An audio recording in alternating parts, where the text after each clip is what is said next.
Olá, amigos e irmãos, nos encontramos novamente para estudarmos a Palavra de Deus. Que a graça e a paz do Senhor Jesus esteja com todos. Eu gostaria que você lesse, durante os períodos que você tiver oportunidade, os capítulos 6, 7 e 8 de Atos dos Apóstolos, para que quando nós formos aqui trazendo para vocês os comentários da Palavra de Deus, você vai se lembrando do que você leu na Bíblia, capítulos 6, 7 e 8, que nós estaremos então estudando esta semana, de Atos dos Apóstolos. Oremos. Senhor Deus e Pai que estás nos céus, aqui estamos humildemente agradecidos por todas as bênçãos que nos tens concedido, e neste momento pedimos a unção do Teu Espírito Santo para o estudo que iremos fazer. Dá-nos, Senhor Deus, compreensão. Dá-nos, ó Deus, o desejo de vivermos a Tua Palavra em nossa vida. Que Teu Espírito Santo nos encha e que também possamos reconhecer os nossos erros, as nossas falhas e nos humilharmos, pedirmos perdão e Tu nos perdoarás, porque esta é a confirmação da Tua Palavra. Abençoe a cada irmão e amigo onde quer que se encontre, em nome de Jesus. Amém. Ontem nós falamos sobre a nomeação dos 7 diáconos. Está em Atos capítulo 6, nos versos 2 até o verso 6. E ali nós vemos então citado o nome dos 7 diáconos, que eram homens cheios do poder, cheios do Espírito Santo, homens que tinham uma boa reputação e homens que tinham sabedoria. E estes homens escolhidos, estes 7, eu vou voltar a repetir, eram judeus helenitas, judeus que haviam nascido fora da Judéia, que haviam voltado e agora se estabelecido ali na Judéia. Estes homens, eles, cada um tinha a sua função, para cuidar das pessoas necessitadas, e os apóstolos se encarregaram única e exclusivamente de pregar o Evangelho. Após a nomeação destes 7 diáconos, eles se dedicaram não apenas ao ministério da igreja, mas também eles se dedicaram ao testemunho eficaz, viver a palavra de Deus em sua vida. Esse é o testemunho. Não é nós sairmos falando de Jesus e nós insistirmos com as pessoas para que aceitem a Jesus, não, é nós vivermos o Evangelho. Estaremos testemunhando eficazmente do poder de Jesus em nossa vida. É nós sermos sinceros, é nós sermos puros, verdadeiros, é nós não odiarmos o nosso irmão, é nós amarmos a todos como Jesus nos amou. Isto é um testemunho eficaz. Então, após esta escolha, o resultado foi que o Evangelho continuou a se espalhar e o número de cristãos continuou aumentando. Nós lemos aqui em Atos capítulo 6, verso 7, crescia a palavra de Deus e em Jerusalém se multiplicava o número dos discípulos, também muitíssimos sacerdotes obedeciam à fé. Vejam o que um testemunho faz, não é? O número de crentes vai aumentando, pessoas que vão acreditando na palavra de Deus. Porque a palavra de Deus, ela é viva, ela é eficaz, ela é penetrante como espada de 2 gumes.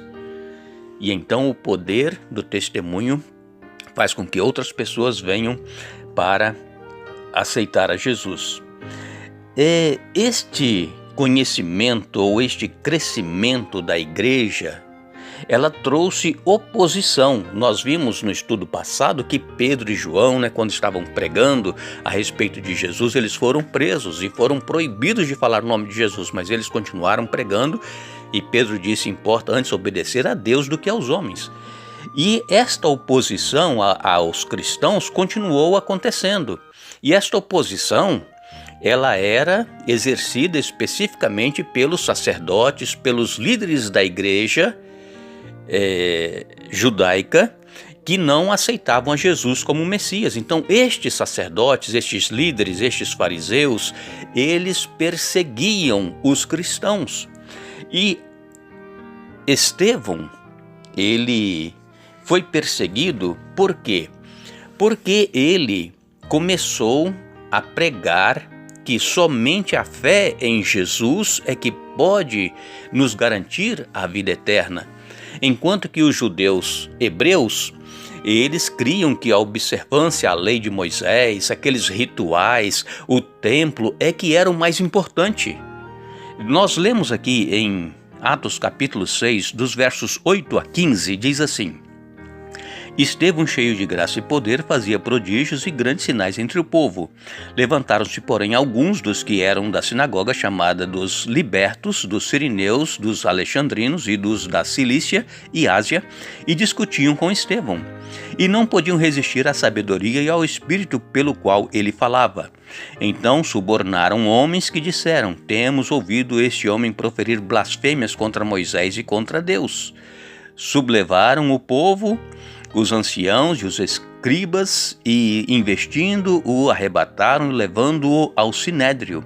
Apresentaram testemunhas falsas que depuseram: Este homem não cessa de falar contra o lugar santo e contra a lei, porque o temos ouvido dizer que esse Jesus o Nazareno destruirá este lugar e mudará os costumes que Moisés nos deu. Todos os que estavam assentados no sinédrio, fitando os olhos em Estevão, viram seu rosto como se fosse rosto de anjo. Então o que eles fizeram? Arranjaram testemunhas falsas para falar que Estevão estava pregando contra o templo e contra a lei de Moisés, e eles então levaram Estevão para ser interrogado. E o Estevão era um judeu helenita, como eu já disse para vocês. Ele então compartilhava o evangelho nas sinagogas que eram frequentadas pelos judeus helenitas, os que viviam, os que nasceram fora da Judéia. Aqui cita até alguns nomes das cidades, que eles se reuniam, Atos 6, verso 9, você pode ler. E Jesus certamente era o assunto central desses debates, mas as acusações levantadas contra Estevão indicam de sua parte um entendimento a respeito do Evangelho e suas implicações que possivelmente ultrapassavam o parecer dos cristãos da Judéia. Estevão ele foi acusado de blasfemar contra Moisés e contra Deus, isto é, ele foi acusado de blasfemar contra a lei e contra o templo. Nós encontramos então ele perante o Sinédrio, era um tribunal composto pelos sacerdotes, pelos fariseus e saduceus. Eles então estavam ali para interrogar Estevão. E no Sinédrio, quando Estevão então condenou explicitamente a veneração que eles tinham, uma veneração idolátrica do templo, Estevão revelou entender as implicações mais profundas da morte de Jesus e suas consequências, pelo menos em relação ao templo e os seus serviços cerimoniais. Em outras palavras, embora talvez muitos cristãos judeus de origem hebraica, aqueles que nasceram em Jerusalém, que moravam ali, ainda estivessem demasiado apegados ao templo e a outras práticas cerimoniais, de sacrifícios de cordeiros, que não era mais necessário, então eles achavam que era difícil abandonar estes costumes que vinham em suas raízes.